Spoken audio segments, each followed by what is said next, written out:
Nah, pada pertemuan kali ini saya akan bahas tentang desain user interface ya.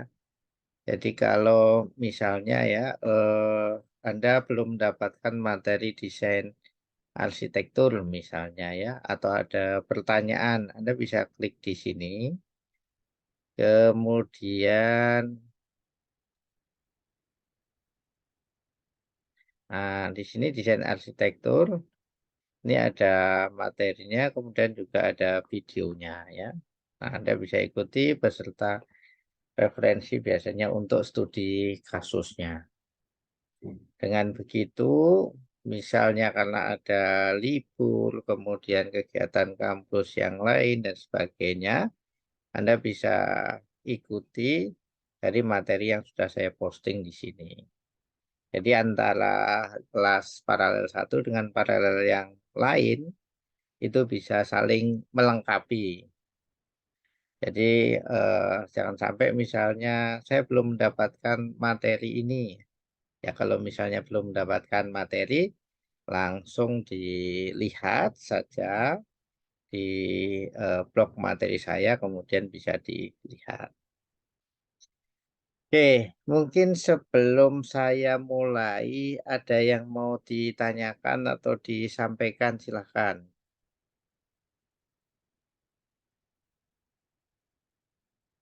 Oke, kalau mungkin ada yang bertanya kenapa mungkin kelas saya kebanyakan online ya.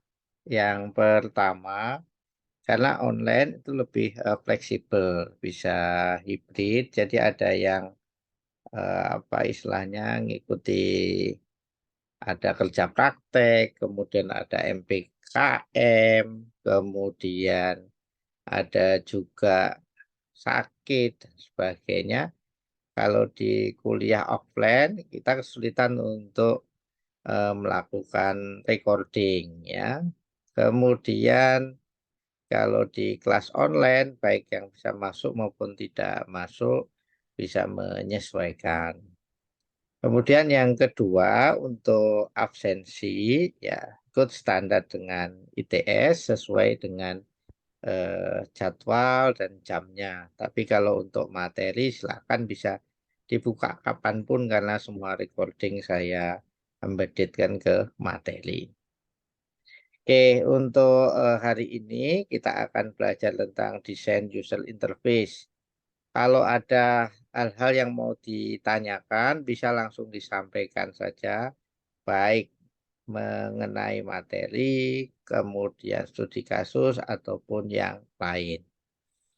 Pada pertemuan pagi kali ini, saya akan bahas tentang desain user interface. Kalau anggapannya itu adalah desain arsitektur itu adalah lebih kepada struktur dari mesin yang akan menjalankan perangkat lunak. Jadi komputer apa saja yang akan dipakai ya. Ada arsitektur client server, ada arsitektur server base, ada arsitektur client base, ada cloud computing, ada juga virtualization. Nah, kalau user interface ini adalah ibaratnya itu adalah kalau dalam rumah itu desain interiornya. Sesuatu yang nampak di istilahnya adalah catnya, jendelanya yang langsung nampak oleh penghuni rumahnya. Kalau arsitektur, ya itu ibaratnya adalah struktur temboknya atau tiang rangkanya, nggak nampak. Cuma kalau rangka atau tiang temboknya lemah, maka itu ya rumah akan roboh. Nah, penjelasan tentang desain arsitektur, kalau kelas ini mungkin belum mendapatkan, nanti silahkan dibuka tadi ya, di link tadi untuk desain arsitekturnya, kemudian langsung dilihat ke videonya. Kalau ada pertanyaan bisa disampaikan langsung ke WA atau kalau misalnya kesulitan bisa juga DM. Tanya asisten juga boleh ya. Oke, kemudian desain user interface. Desain user interface itu gambarannya seperti ini ya, gambarannya semacam ini. Jadi ini kebetulan saya dapatkan ilustrasinya itu di internet adanya interface smartphone ya. Smart interface desktop, interface web ya hampir sama. Jadi adalah membuat ya user interface berarti adalah interface atau penghubung yang bisa dilihat dan juga berinteraksi langsung dengan user. Ya, baik itu visualisasi, baik itu komponennya maupun juga reportnya atau tampilannya. Nah, di sini kita harus konsisten, kemudian yang melihat itu langsung bisa memahami. Misalnya kalau itu eh, title itu biasanya mungkin informasinya di atas. Kalau tombol oke cancel, biasanya oke itu sebelah kanan, kemudian cancel sebelah kiri. Nah, kayak gitu ya. Sehingga tujuannya pengguna baru itu ketika melihat interface itu dia tidak kesulitan untuk mempelajari atau menggunakan. Kalau itu misalnya adalah dia kesulitan, maka desain interface-nya kurang bagus. Nah, yang disebut dengan interface di dalam aplikasi apa aja? Ya bisa command line. Command line itu kayak Linux ya, command prompt kita nuliskan ngetikkan instruksi. Bisa juga dalam bentuk menu, yaitu navigasi. Nah, kita klik, kemudian dia berpindah ke halaman mana. Kalau di handphone kita sentuh, maka akan terbuka halaman mana. Kemudian bisa juga input ya dalam bentuk kom, urutan atas ke bawah ya. Kemudian bisa juga yaitu desain output berarti desain report atau laporan dalam bentuk chart, ilustrasi. Nah, baik itu yang di layar maupun juga PDF yang bisa dicetak di kertas ya.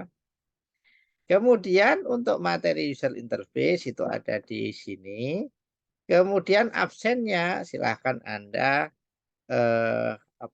scan barcode atau kodenya 731642. Oke, sampai di sini ada yang mau ditanyakan atau disampaikan? Silahkan. Kalau tidak ada, saya lanjutkan ya. Ini materinya ini ada di dalam buku Alan Dennis Barbara Helwigsen ini. Anda bisa eh, membaca ya, itu ada referensinya sudah saya taruh di blog, terutama di materi awal ya. Anda bisa download. Kemudian, nah outline dari user interface itu adalah prinsip bagaimana kita mendesain. Kemudian yang kedua adalah proses atau urut-urutannya ya, mulai dari skenario, struktur, prototyping, dan sebagainya. Kemudian navigasi, ini adalah peralihan dari satu window atau satu form ke form yang lain. Kemudian input design, ini adalah pemilihan text box, kemudian radio button, checkbox, dan sebagainya. Output design, ini pemilihan output atau pembuatan report, apakah screen ataukah PDF, hard paper ya. Nah, interface design itu adalah proses mendefinisikan bagaimana sistem berinteraksi dengan external entity. Yang disebut dengan external entity itu apa? Bisa yaitu adalah user dalam hal ini manusia penggunanya. Atau yang kedua itu adalah penggunanya adalah sistem lain atau aplikasi lain. Atau yang ketiga penggunanya adalah device lain ya, maka disebut dengan external entity. Nah, user itu juga termasuk salah satu bagian dari external entity. Di dalam caption ini user interface itu didefinisikan yaitu sistem akan berinteraksi dengan user, berarti adalah dengan manusia. Kemudian desainnya itu adalah mendefinisikan bagaimana sistem itu melakukan pertukaran informasi dengan sistem yang lain. Ya, gampangannya user atau penggunanya memasukkan teks apa, kemudian aplikasi akan mengeluarkan screen atau respon seperti apa ya. Nah, fundamental untuk user interface itu ada 3, yaitu adalah mekanisme navigasi ya, perpindahan ya. Kemudian mekanisme input ya, cara sistem menangkap informasi. Kemudian yang ketiga mekanisme output yaitu adalah cara sistem menyediakan informasi yang bisa diakses oleh user maupun sistem lain. Kemudian dari 3 ini, kalau kita misalnya menggunakan desktop ya, ada beberapa user interface komponennya yang sudah didefinisikan dalam bentuk graphical user interface, misalnya penggunaan Windows, menu, icon, status bar, maupun juga mungkin title bar dan sebagainya yang sudah didefinisikan sesuai dengan graphical user interface atau disebut juga GUI ya. Nah, ini prinsip-prinsip user interface ya. User interface ya itu adalah termasuk dalam seni ya. Seni itu berarti contoh pemilihan warna, pemilihan font itu bisa menyesuaikan ya. Tapi yang penting goalnya itu adalah mudah ditangkap oleh mata atau tidak menyakitkan. Warnanya istilahnya nggak mencolok ya. Simple to use, mudah digunakan, dan minimizing the user effort. Ya istilahnya user itu tidak kesulitan untuk memahami cara penggunaan.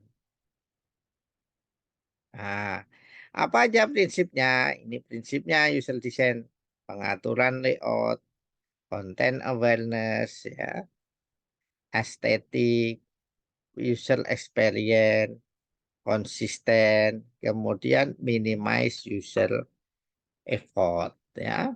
Nah, kita bisa baca ya, layout itu apa? Layout itu ya pengaturan dalam area screen. Misalnya kalau top area ya yang atas itu adalah untuk navigasi. Middle itu adalah untuk display ya. Kemudian bottom itu adalah untuk status ya, informasi. Nah, kemudian kaitannya dengan size, shape, placement, kemudian report yang digunakan. Contoh ini ya.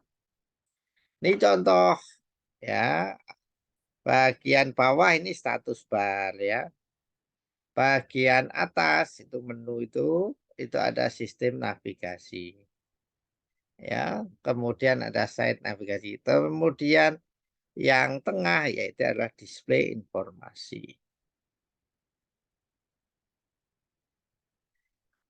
Kemudian yang tidak boleh penting, yang tidak kalah pentingnya adalah pengaturan antara section harus konsisten.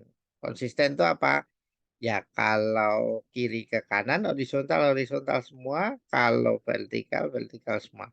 Ini adalah cara salah satu desain dari input ya beacon point kalkulator. Yang satu ditulis dengan tombol horizontal, yang kedua yaitu ditulis dalam display atau desain vertikal. Mana yang paling bagus? Ya, yang usernya mudah untuk memahami atau pakai. Kalau sama-sama mudah dipahami, ya pilih salah satu. Yang penting di window yang lain nanti konsisten. Kalau pakai vertikal, vertikal. Kalau pakai horizontal, horizontal. Kemudian prinsip layout, kemudian content awareness. Ini adalah kemampuan dari interface untuk membuat user aware. Aware itu ya terlihat semua ya atau diperhatikan semua ya. Contoh misalnya semua interface harus punya title. Kemudian menu itu harus ditunjukkan kepada user ya yang mudah diakses ya. Kemudian semua area itu adalah clear dan didefinisikan ya. Content awareness ini pada hakikatnya adalah menerapkan field dan field label urutan-urutannya sehingga informasinya itu menjadi lengkap. Misalnya sign up yang dimasukkan alamat dulu, nama, tanggal lahir atau seperti apa. Nah, maka kita bisa buat kontennya itu orang itu yang paling well dulu apa? Ya, kalau orang kenalan apa? Nama dulu mesti. Setelah nama baru mungkin alamat, tanggal lahir, status jabatan dan sebagainya. Nah, urutan-urutan itu adalah cara meletakkan field di mana nama lebih atas daripada alamat, ya. Alamat lebih penting daripada jabatan. Nah, ini. Kemudian estetik. Estetik adalah pemilihan baik itu font, ukuran, warna, dan juga pattern yang tidak menyakitkan mata atau yang mudah untuk diakses. Ya. Jadi pemilihan warna ya kalau zoom itu biru, kalau apa biasanya kenapa biru ya? Biru itu tidak menyakitkan. Tapi warna-warna lain juga bisa dikombinasikan. Kemudian ini adalah contoh misalnya sebuah bentuk form yang susah untuk diakses oleh mata karena saking rapatnya atau disebut juga dengan high density ya. Nah, ini perlu di redesign ulang sehingga lebih bagus dan mudah ditangkap. Kemudian berikutnya prinsip user experience. User experience atau pengalaman pengguna.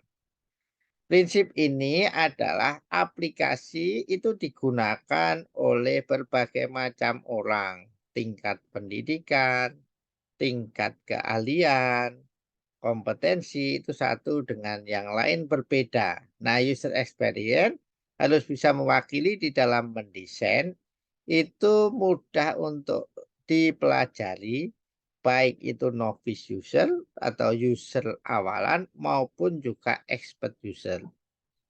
Kalau misalnya adalah aplikasi Gojek, maka bisa diakses atau mudah dipelajari oleh driver, penumpang maupun pengambil keputusan. Dalam hal ini misalnya manajemen maupun juga pemerintah. Nah, user experience ini adalah cara bagaimana kita bisa memahami supaya aplikasinya mudah untuk dipelajari. Kemudian berikutnya adalah konsistensi. Ini adalah pengaturan atau peletakan komponen interface ya yang ideal pada satu lokasi yang konsisten, kanan kiri, horizontal, vertikal dan sebagainya. Kenapa ini butuh konsistensi? Karena adalah memungkinkan user untuk mempredik ya atau memprediksikan apa yang akan terjadi dan ini akan mengurangi cara memahami user tentang aplikasi. Meliputi apa aja? Bisa navigation control, terminologi. Misalnya terminologi itu istilahnya ya, istilahnya. Kalau kita sudah menggunakan istilah misalnya adalah kalau di apa itu di file itu new ya semuanya new, jangan file kemudian begin. Nah, walaupun artinya sama terminologinya harus konsisten. Nyimpan itu ya bisa save, bisa put, bisa write ya. Tapi kalau terminologinya adalah untuk nama file ya kita pakai save maupun save as. Itu namanya adalah konsisten baik navigasi, terminologi maupun report dan form design. Kemudian prinsip yang terakhir minimize user effort itu adalah berarti sedikit mungkin ya pergerakan mouse, tombol, kemudian juga diusahakan ya ada 3 click rule ya. Berarti 3 kali akses sudah mencapai tujuan ya. Kemudian prosesnya bagaimana untuk mendesain user interface? Ini adalah prosesnya iteratif, mulai dari membuat use scenario development, kemudian interface struktur desain, interface standar desain, interface desain prototyping, ya pakai ditulis bisa, kemudian pakai HTML juga bisa ya. Pakai Figma juga bisa ya prototyping. Kemudian interface evaluation. Nah, penjelasan masing-masing itu ada di sini. Skenario, membuat skenario yaitu membuat outline langkah demi langkah ya bagaimana user menyelesaikan pekerjaannya. User use skenario ini bisa dipresentasikan dalam bentuk simple narrative description atau deskripsi sederhana yang itu berhubungan dengan DFD. Misal di dalam DFD itu ada di prosesnya, itu ada DFD-nya browsing shopper atau pembeli ya. Pembeli bisa membrowsing istilahnya barang yang akan dibeli misalnya.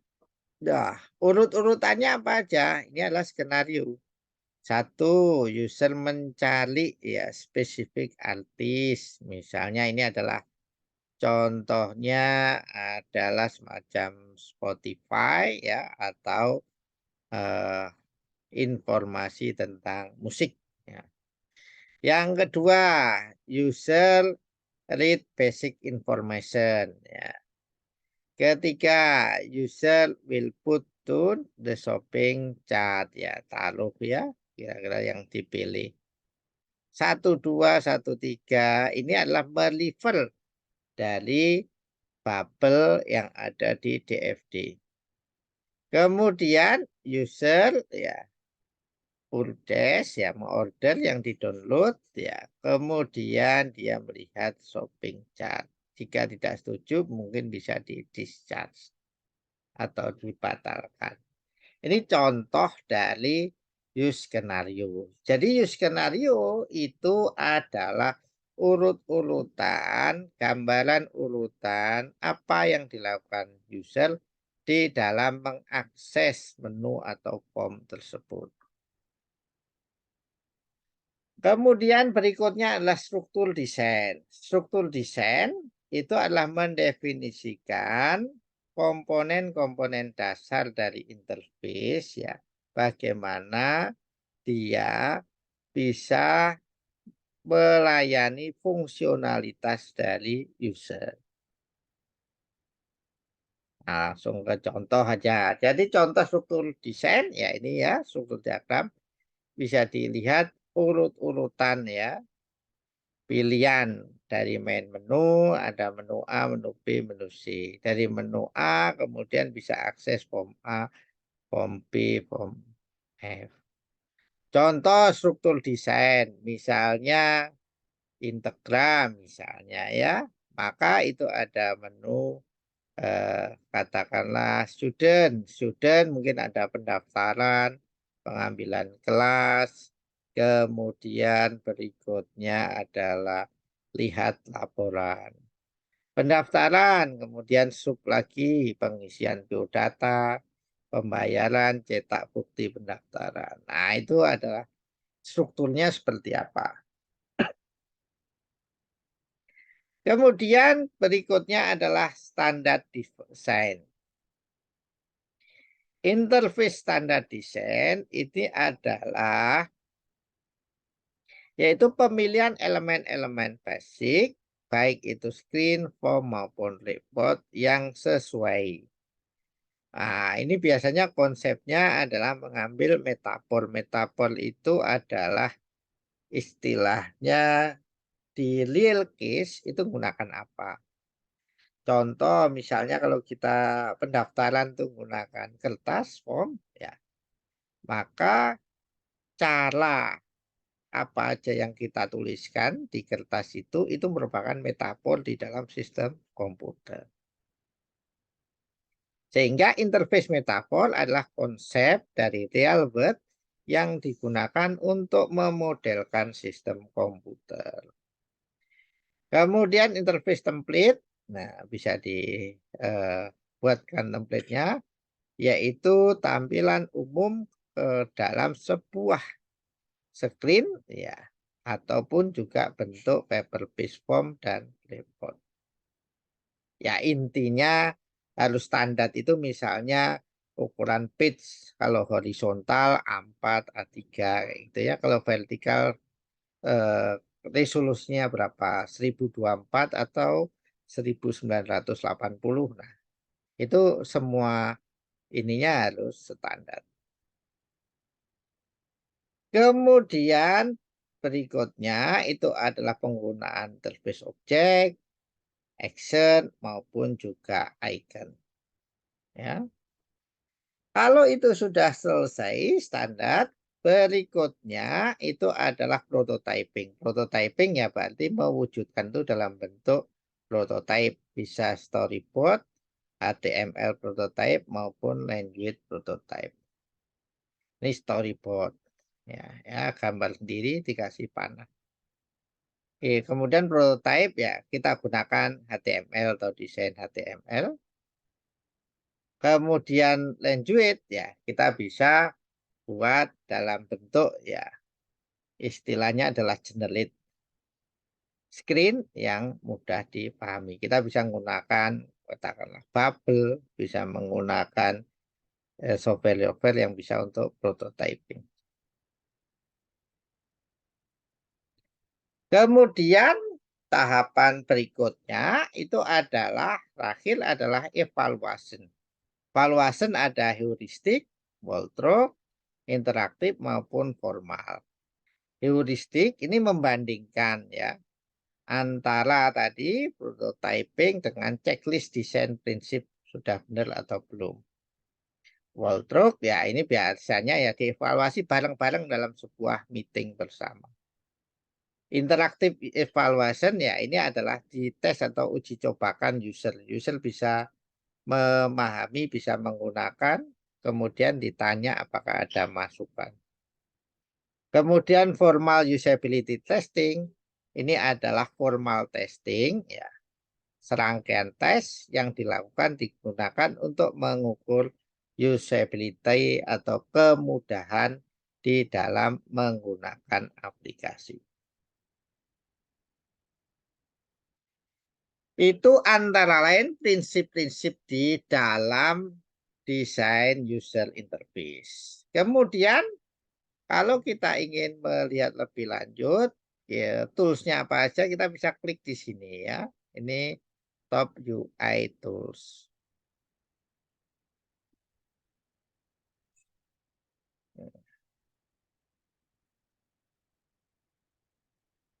Top UI tool kita bisa pakai Sketch, Adobe, Figma, InVision ya. Ini banyak ini bisa dicoba atau dipakai ya. Kemudian kalau kita ingin lebih lanjut, contoh studi kasus kita bisa ambil yaitu adalah mendesain chatbot. Nah, ini mendesain chatbot kita masukkan klik di sini.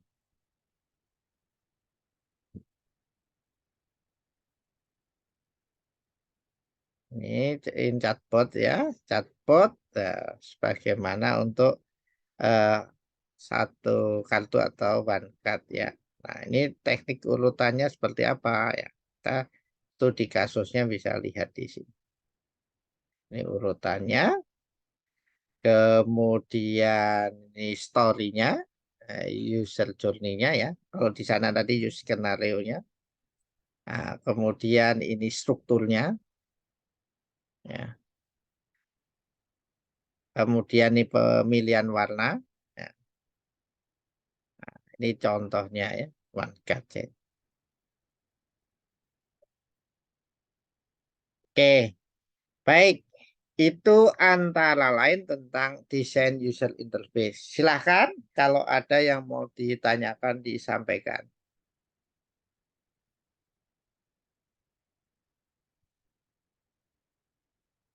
Oke. Kalau misalnya tidak ada sebagai latihan ya, Anda buat desain user interface chatbot ya, chatbot atau bisa juga model kayak WA messaging gitu, bisa. Baik itu boleh di web, boleh di desktop maupun boleh di handphone. Yang perlu diperhatikan itu adalah ikuti skenario desain prosesnya tadi ya. Desain prosesnya itu bisa dilihat di sini ya. Saya share screen lagi. Ya, nih ya. Mulai dari user skenario, interface struktur desain, interface standar desain, desain prototyping, sama evaluasi. Nah, untuk studi kasus Anda boleh pakai yang chatbot ini juga boleh atau boleh juga mendefinisikan sendiri. Yang penting itu adalah 5 step proses ini dilakukan. Demikian, ada yang mau ditanyakan atau disampaikan silahkan. Kalau tidak ada, saya akhiri untuk materi kali ini. Kemudian coba dibaca yang medium tentang chatbot dan juga apa istilahnya bagaimana use skenario-nya. Kemudian dengan tools yang ada dicoba untuk melakukan desain user interface. Demikian, kalau tidak ada pertanyaan, saya akhiri. Assalamualaikum warahmatullahi wabarakatuh. Selamat pagi. Waalaikumsalam warahmatullahi wabarakatuh. Terima kasih, Pak. Terima kasih, Pak. Ya, sama-sama.